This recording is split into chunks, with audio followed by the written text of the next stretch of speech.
Welcome back, 17 on set. Joining us this morning is Michelle Corson from the County Department of Public Health, here to talk about mosquito season. Good morning. Thanks for joining us. Good morning. Happy first day of summer. Yeah, first day of summer. And this is actually kind of a great time to talk about mosquito season because it is the first day of summer. And we've been kind of lucky not to have too many hot days, but we obviously know what's coming, and we have a long summer season ahead of us. Yes.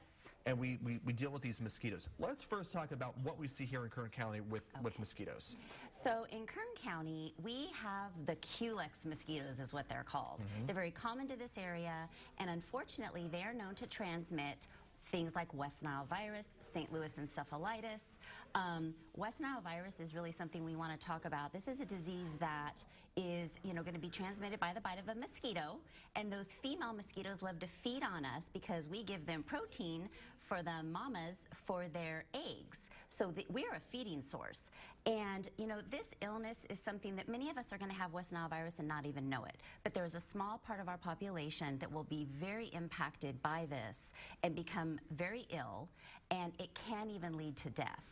So we want to protect ourselves from the bites of a mosquito because there is no vaccine, there is no real treatment for this. And we've already seen cases across California of West Nile virus, including last week we saw one here locally. Yeah, last week was our first reported West Nile virus case here in Kern County. Last year we had 30 reported cases and 1 death, unfortunately. So this is something that we all should be very mindful of. Yeah, it can absolutely be, yes. Because you hear about, other viruses like, Zika and all those other things that affect people around the world. But I mean, here in Kern County, we really deal with West Nile virus, yes. What are some things that we need to look out for if we are or could be diagnosed with West Nile virus? What are some of the symptoms? So, it's going to be things like nausea, vomiting, a lot of the flu-like symptoms. But if those were to persist, you would always want to seek medical treatment, and especially if you feel like you have been bitten and around mosquito activity.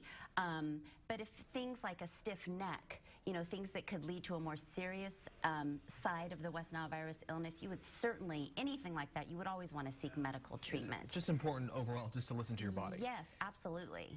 There are ways to protect yourself. I mean, this is not like don't go outside ever during summer. There are ways that you can protect yourself, and what are those ways?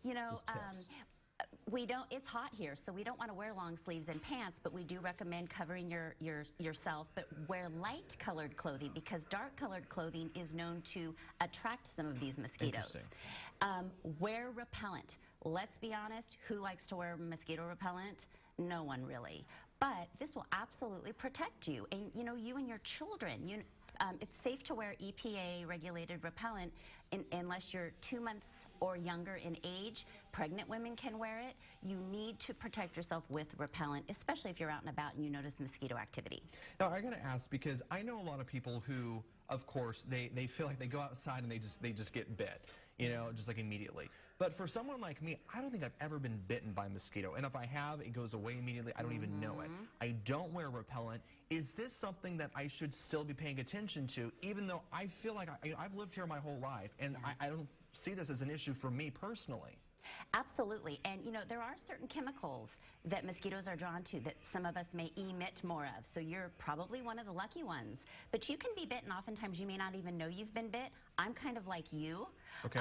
But you still need to protect yourself. You are still vulnerable. And even if you don't have the reaction of the real itchy bump, you still may have been bitten and not know it. You still need to protect yourself. I mean, it only takes one bite to get the West Nile.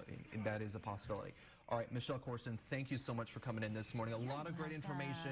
We hear about this all the time. Yes. It can be kind of white noise, I think, for a lot of us, but still something that is very important for us. Yes. All right, thank you so much. You're welcome. All right, we'll be back after this.